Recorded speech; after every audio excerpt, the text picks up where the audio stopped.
Hello, and welcome to Tech Connects, Dice's podcast where we dig into topics on tech hiring, recruiting, and careers that matter to you. I'm your host, Nick Kolakowski, and I'm going to talk to great guests every month about the current state of the tech careers world, including the tech job market, hottest tech skills, what companies are doing to attract and retain tech pros in a historically tight market, and much more. Our latest Tech Connects guest is someone we've had on the show before, Tigran Sloyan, who's the co-founder and CEO of CodeSignal, a startup that's trying to improve technical hiring at every stage of the process.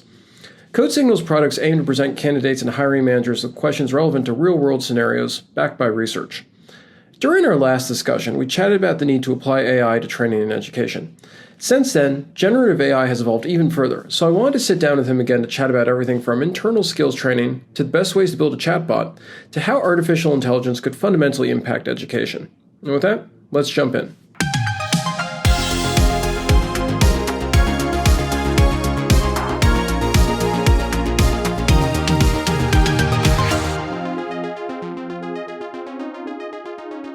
Last time you were on, we talked all about CodeSignal and how it's changing the game in terms of technical interviews, assessments, and so on. And I wanted to talk to you again because, as you well know, as everyone in the tech industry knows, we're in this period of incredible transition for many tech professionals. And everything from generative AI to all sorts of other tech out there is changing coding workflows, how people manage projects, et cetera.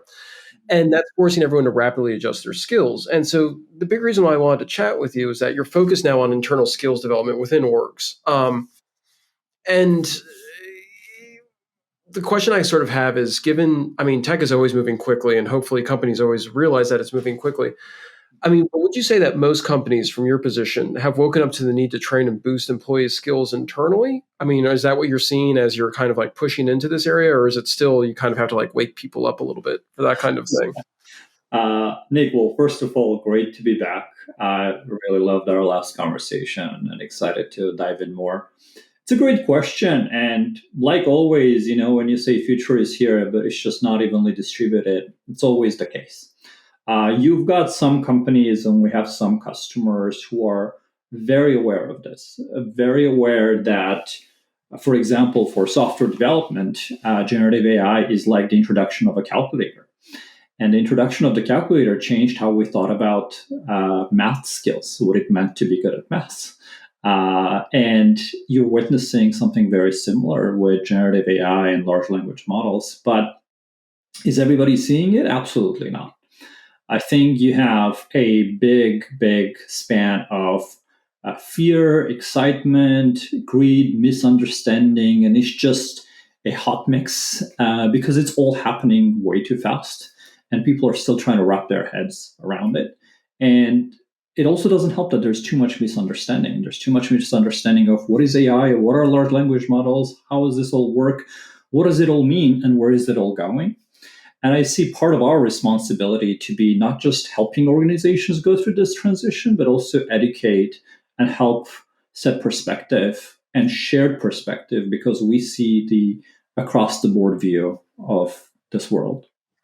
It's interesting because I was talking to actually a developer this morning. They were saying that they were at a conference in Denver that was primarily, there were Salesforce and some other organizations represented, but a lot of non-tech companies were there. And what he was finding was that when he was talking to the tech companies, everyone obviously was on top of generative AI, and they had plans to try to integrate it into the developer workflow and all the rest of that good stuff. But when he was talking to companies that weren't tech companies, they were kind of interested in, but they hadn't really sort of gotten anywhere near any sort of implementation or anything like that. And I'm wondering, are you seeing that like tech-focused companies are kind of more on the ball with like internal training and kind of figuring out this whole AI thing, and non-tech companies are not, or is it sort of a mix? It really made me interested because I'd never heard that from anyone before.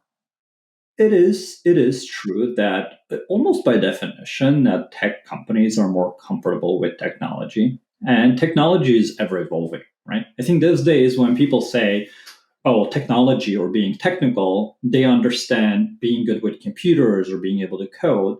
But the concept of technology and being technical, which to me means being good with technology, right? This has been around for hundreds and hundreds of years, right? Because like before, when technology was the machines in factories that made industrial revolution possible, being technical means being able to operate the machine. And then the machines became computers, and somehow being technical became being able to operate computers. And I think you're going to keep seeing, as technology keeps evolving, what being technical means keeps evolving as well. So then at tech companies, you usually have more technical people, and naturally, those who are more technical tend to adapt to new kind of technology faster. And then you also have the how regulated the space is and how high the cost of failure is, right? Because when you look at finance and healthcare companies, there's a lot more regulation, there's a lot more risk aversion, and there's a lot more regulation that says things you can and cannot do. So this naturally leads to operating with more caution, sometimes fear, and it leads to that gap that we talked about where it's very unevenly distributed. Yeah, I love that quote. I think it was William Gibson. Didn't William Gibson do that quote? I think so. I think so. Yeah. I heard it almost a decade ago, and it always stuck with me how true that is because we constantly talk about the future, but when you realize how unevenly distributed that future is, you realize you're talking about almost a decade gap across the world. Yeah, no, it's crazy. The other thing too is that, I mean, we're seeing with generative AI, especially in the context of development, where people are proposing these workflows where you basically type in your prompt and whatever your platform of choices is going to spit out a whole tarball of code at you, which presumably will seamlessly integrate with every API, and you can integrate in everything, and all libraries will be called seamlessly. Of course, there's not going to be any errors whatsoever. But anyway, all that aside, but you talk to people. And they sort of suggest that the long promised dream of having these no code and low code tools that allow everyone to become a citizen developer, no matter what their tech background, or finally, with the help of AI, finally going to kind of achieve mainstream acceptance, and that you're going to have companies that are full of people who have relatively little tech background, but they're going to be able to do a couple of simple prompts and spin up a simple app, like for, say, finance or healthcare, that they'll be able to input something that'll obey regulations and perform one task and perform it well. And that'll sort of change the game with regard to how tech pros operate within companies. And also in terms of internal training, there'll presumably be less because those prompts and those tools will allow people to spin stuff up quickly. Do you see something like that happening in the near term, or do you still think that's sort of, I mean, I've been hearing this for 15 years about the no low code thing. So I'm wondering if we're actually closer to achieving it now. Yeah. It's a great question. I think there's a few ways to look at that question. The first one is uh, along that same spectrum, there's this massive misunderstanding, which I've heard from multiple people already, that uh, computer science and engineering is dead. People shouldn't major in computer science. That time has passed. And I'm like, that couldn't be farther from truth. Because just because calculators came along, we didn't stop learning math. In fact, even more people had to understand basic math so they could use calculators, right? Because you can't use a calculator if you don't know any math. And I think we're talking about the same thing here is that, before calculators, in order to be in any way productive in math, you had to go deep. You can't just have baseline knowledge. Nowadays, you can have baseline knowledge and do the type of computations that people took decades to master with really crazy, manual techniques. And I think we're going to see that same transition where, being slightly technical is so much more powerful in this world than it used to be. And you're right on the concept of can we get more powerful no code or low code tools? We can. For toy apps, like most of the no code, low code has been so far, we're just like a standalone. I just want to create a website for my, restaurant or something like that. I mean, that would become very polished and very powerful. But when you're talking about massive healthcare, fintech applications, these are maybe LLMs will get better, the context windows will get better, but they're not going to be able to spit out a working piece of code that builds a few thousands of lines of codes that integrate together. It's not, right? So then you have to understand exactly what you're asking and you have to understand what you're getting back. Like a calculator, you might not have to write it yourself, you might not have to do the computations yourself, but you have to be able to do a sanity check, right? Like, is this, you multiply two integers and you somehow got a decimal point number back, right? If you can't tell that that's wrong because you accidentally entered a decimal point in your initial entry, that is recipe for disaster. Oh yeah. So I think the future is that will we be more productive as a species? Will we be able to create more wealth for the entire world? Absolutely. Is this idea that computers will do it all for us and we will just sit back? That is not going to happen. Yeah. Yeah. No, I imagine not. And also, I mean, the regulatory environments around companies. I mean, you're asking an LLM to spin something up, and then you have to, in terms of the outputs and so on, you have to be really concerned in a lot of cases that what it's spitting back is truthful or works, and then sort of threads the needle with all these regs and everything like that.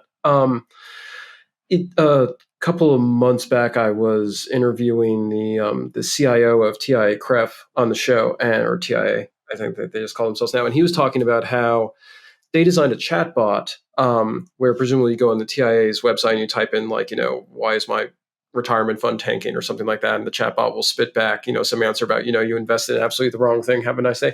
But he was saying that the biggest issue there was sort of building those guardrails around the LLM. So what it was spitting back was truthful and so on, and that they had the amount of sort of pre-work they did before trying to train the model to do anything was extraordinary. And it made me wonder. I mean, when I was going around and looking at what you were doing before our call here, you've built Cosmo, which is an AI-powered tutor, an AI chatbot guide, which is really cool. And I'm just wondering. I mean, I presume the challenges that go into it are something along those same lines, where you want it to be producing useful, interesting stuff for people. And I'm just wondering, like, just kind of walking us through like what it took to build it and sort of that whole journey, because a lot of people are going on that journey right now. Absolutely. So Cosmo has been so much fun to build, and it also took so much work because of exactly what you're talking about, right? Like you cannot just take an LLM and say, now this is your AI powered tutor, because LLMs hallucinate, LLMs misunderstand. LLMs are really smart, especially the recent ones. But just like a smart human, we make mistakes, not intentionally, but we make mistakes. We say things that we believe to be true, but in reality, they're not true. So, just like if you were to hire a human tutor that is smart, but maybe not in all subjects, not in everything, how would you help them be more productive? A, you would help them better understand who is it that they're teaching, right? Like, what does this person already know? What do they not know? And this is fundamental. It goes back to our skills assessment background. Being able to understand someone's skill set and where they're coming from is fundamental to helping an AI tutor help this person transition to that next phase of growth, growing their skills. The second piece is you need to give context to the tutor, right?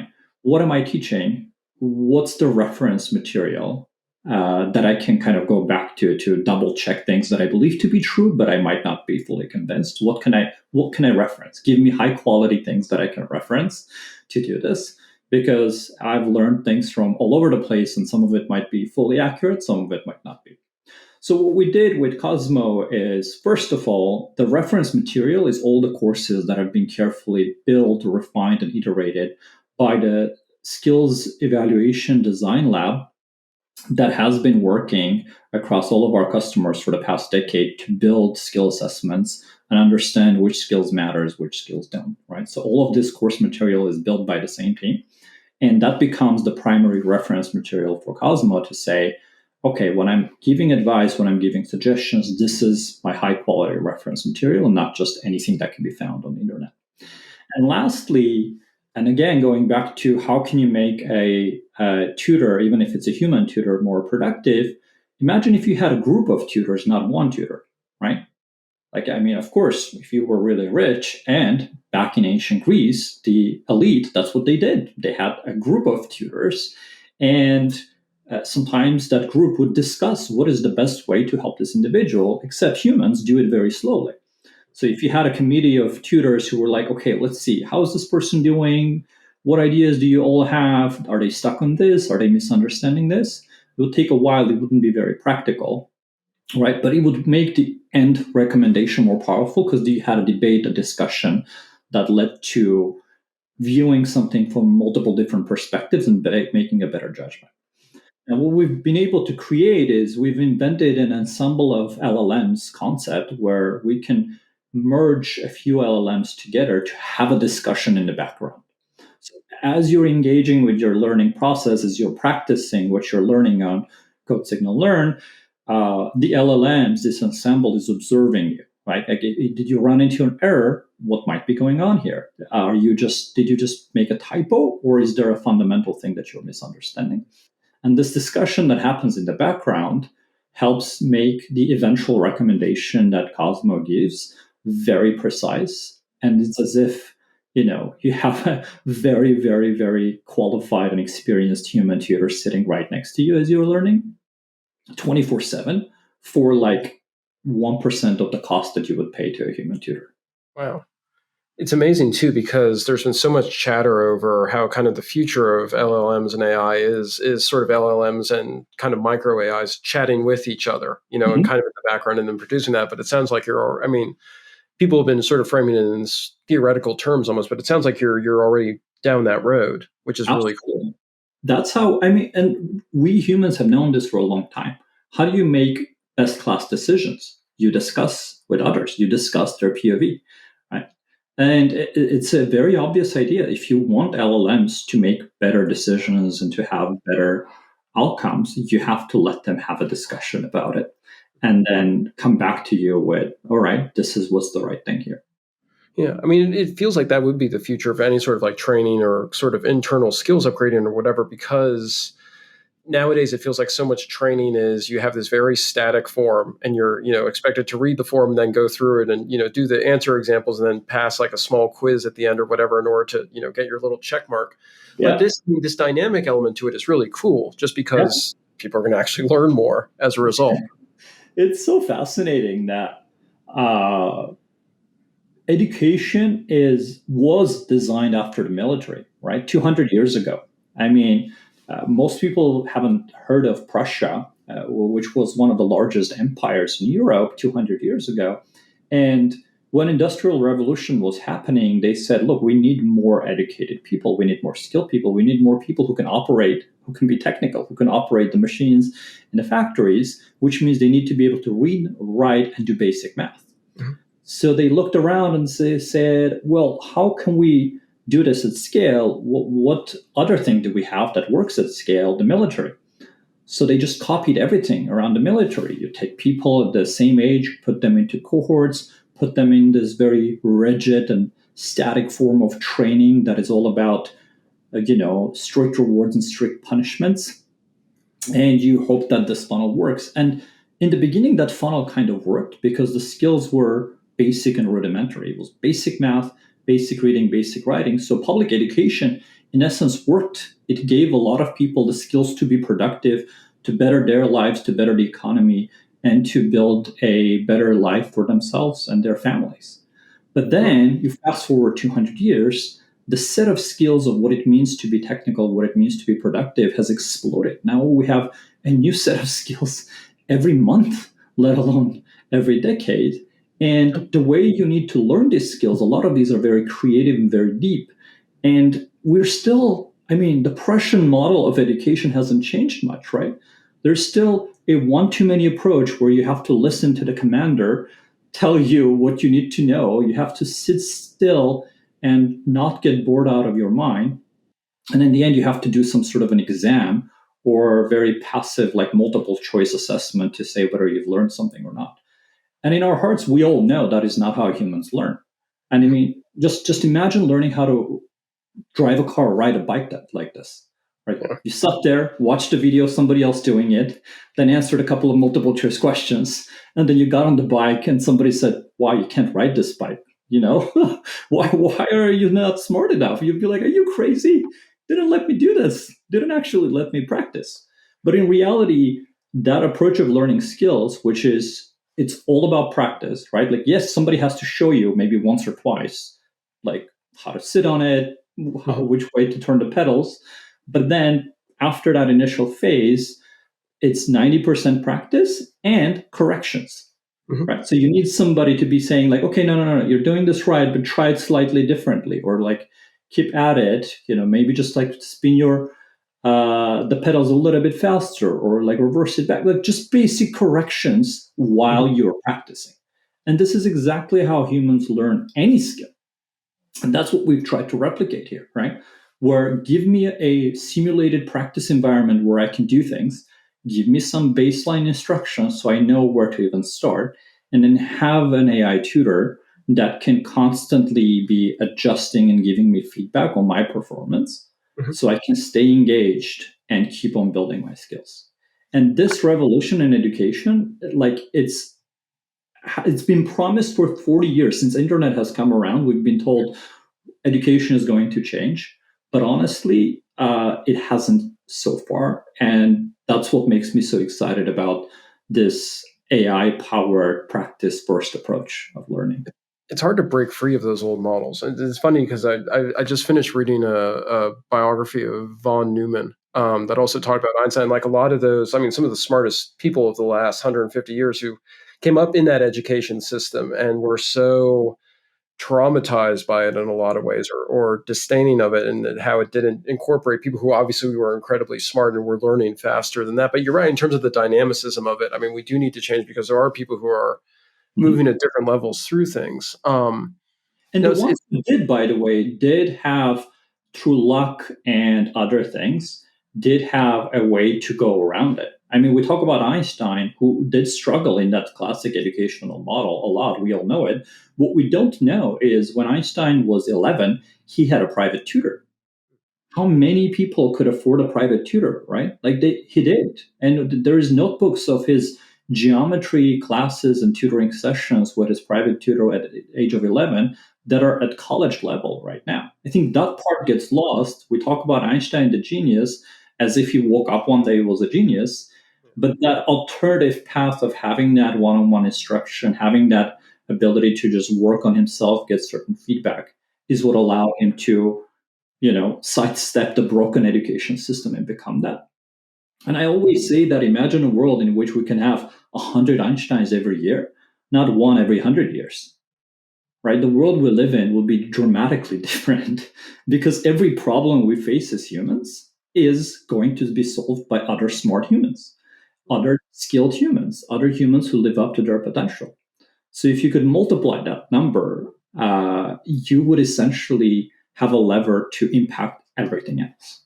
it's a really powerful idea that if you have like a dynamic AI powered educational system that could find those. I mean, yeah, how many sleeping Einsteins are there out there? People who don't even realize that they have that capacity in them, especially if they're children, and then Yeah, all of a sudden, they are allowed to think in ways, or encouraged to think in ways, and develop certain skills that allow them to change the world. It's a beautiful idea.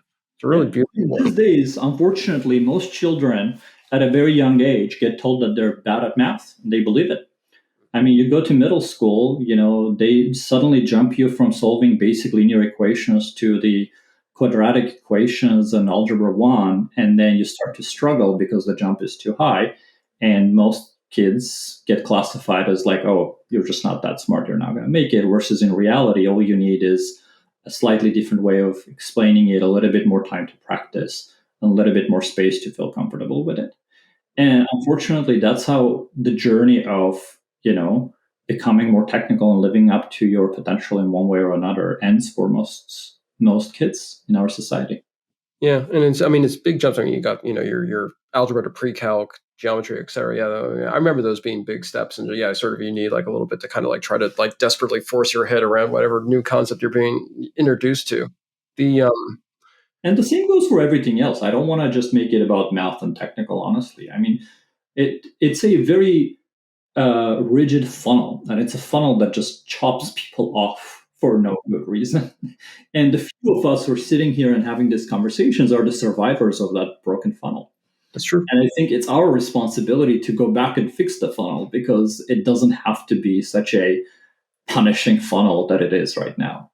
Yeah, no, absolutely, and it's so, I mean, it's so vital because I mean, all these companies also need people who can quickly sort of that they've sort of been trained to quickly kind of grasp these concepts in the abstract and then move on them, with creativity and innovation. Because I mean, creativity especially when you think about how generative AI tools in a lot of ways are going to, some of the work around kind of like lower level coding or mathematics or whatever, are going to be solved in ways that will hopefully, I mean, this is the utopian vision, will free up time for people to kind of engage with their creativity and innovation and so on. So as long as they've trained their minds to be flexible, they can then take further advantage of these things and potentially come up with even more innovative solutions and stuff, hopefully. But they have to understand the basics of it, right? Like Oh yeah, imagine how can yeah. you be a creative writer if you Mhm. do not know how to read and write, That's right? true. Yeah. Sure, like an AI can help you write passages, analyze big chunks of text, come up with things faster, brainstorm, but you have to have those fundamental skills. And same goes with you can be extremely creative with technology. I mean, the most creative technologists like Steve Jobs have given us so much to be happy about, right? Why, though? It's not like Steve Jobs made the iPhone, but he understood how technology works. And I think this idea of we have to rethink what, primary education looks like, what it means to understand the core pieces, because it's about, in some ways, it's about breadth and depth, but the shape of it is different than what it was 200 years ago when we said, all right, industrial revolution, let's get people to know basic math. Yeah. It's in terms, so once people are out of school and they're entering the job market, especially like the tech job market, do you think AI is going to have an impact there in terms of like how people interview and assessment tests and all the things that kind of ensure that people can, have the skills, those basic fundamental skills to the job? Yeah. Do you think that's going to undergo a radical shift? Because right now you're starting to kind of see, I think, the edges of it starting to kind of coalesce a bit, but it hasn't fully committed, I don't think. I'm just wondering what you think of that. That part actually is a ticking bomb right now. Uh, Here's what's going on. So universities are historically, because of how they're set up and how their curriculum design is set up, they're typically very slow to adapt to change, right? It takes decades. But when the skills that are necessary keep on changing faster and faster, you end up with the situation that the graduates who come out of the schools don't have the skills to be hireable in the job market because that's not what they got taught. Now, on the flip side of it, if you look at the cost of secondary education, it's going higher and higher. I mean, it's outpacing inflation at an insane rate for reasons we can go into. But the idea is that you keep paying more and more, you keep getting into more and more debt for this education. And then you come out of it and you find out that it's worth less and less. And the number of jobs available for these graduates is becoming slimmer and slimmer, partially because the skills are not relevant, partially because the things that they used to be able to do when they graduated from school can now be done with AI.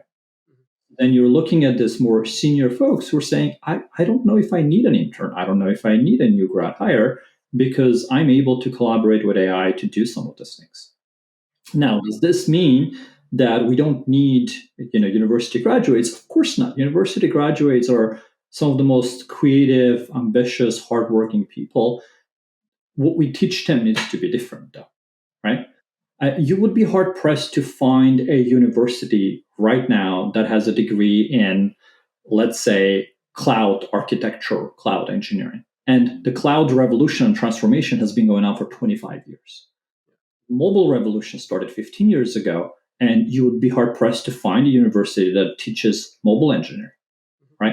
And again, yes, LLMs can do a lot of mobile, but if you have no idea what mobile engineering is, you can't even ask the right questions or validate whether what you've got back is good enough, is what you wanted or not. So you can maybe go back and tweak what you've asked. Now, while universities are still trying to figure out how to adapt to this world, you've got the data and AI revolution.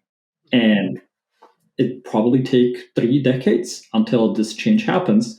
And in the meantime, you have all of these new grads who are sitting with the student debt and trying to figure out what's going to be their career next. Hmm.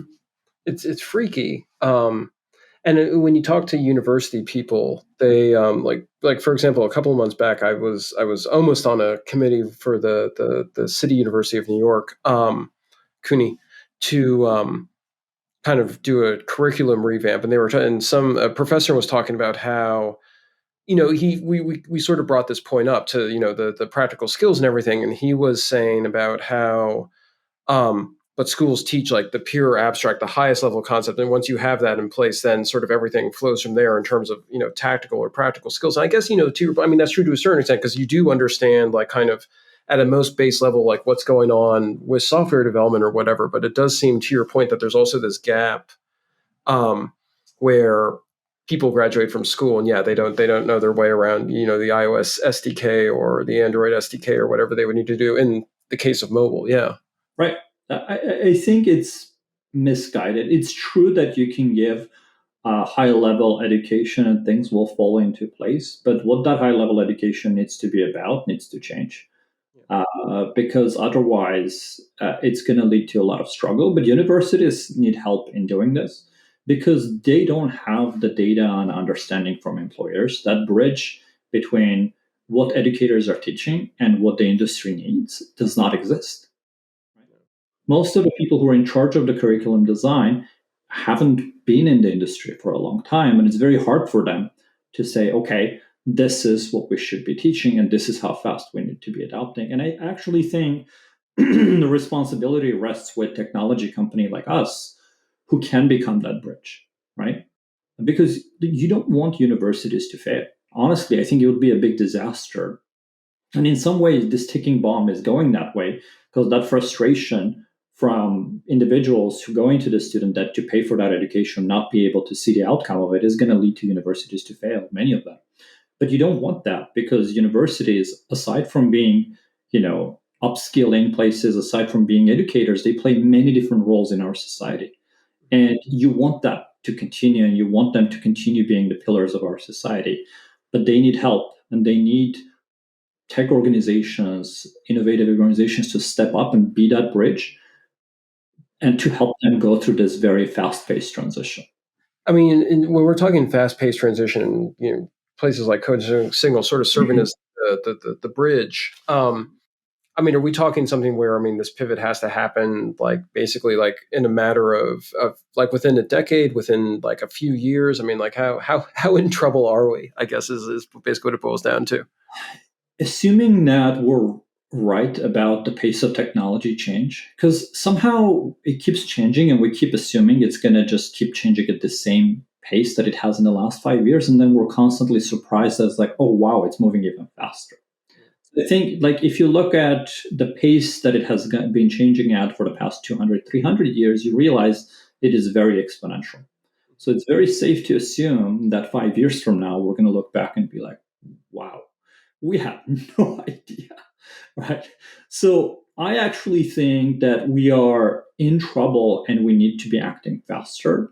And my hope is that people realize this before something significant starts to break, right? People realize this before big universities start to crumble under this pressure. People realize this before AI automates many, many jobs and you've got massive unemployment and civil unrest because you can't. Like self-driving cars are a good example. If self-driving cars become adopted widely in the next 5 years, you have all truck drivers, delivery drivers. How are they going to feed their families? And this become big problems, and no one's thinking about this right now. I mean, some people are, but there's no systematic change happening right now to prevent this. To say, how are we going to upskill, reskill these folks at scale? How are we going to help them go through this transition? We're still operating under assumptions that you learn something before you're 22 and that serves you for the rest of your life, but that's been gone for a long time. Oh yeah. Yeah, especially when you consider, truck driver, I was actually astounded by this stat, but truck driver is one of the most, one of the most common jobs in America. So you figure that's, and all these other, software developers, there's massive pools of people at risk potentially. Yeah, yeah. And it's, this is what I'm saying, that it's on us, right? People who can do something about it, who can make the change. We have to take the responsibility. It's one of those things that you can say, it's not my problem. I'm not going to be in that situation, but it's not, might not be our problem. It's our responsibility to go do something about it. Yeah. Well, I hope we collectively succeed. Yes, I do too. And that's it, folks. Any discussion that takes us from an examination of the Prussian educational system to the frontiers of AI is a good one in my book. Here's some additional takeaways from our discussion. First, while generative AI is a revolutionary tool, people have mixed feelings about it, and there's still some misunderstanding about the nature and capabilities of AI and large language models.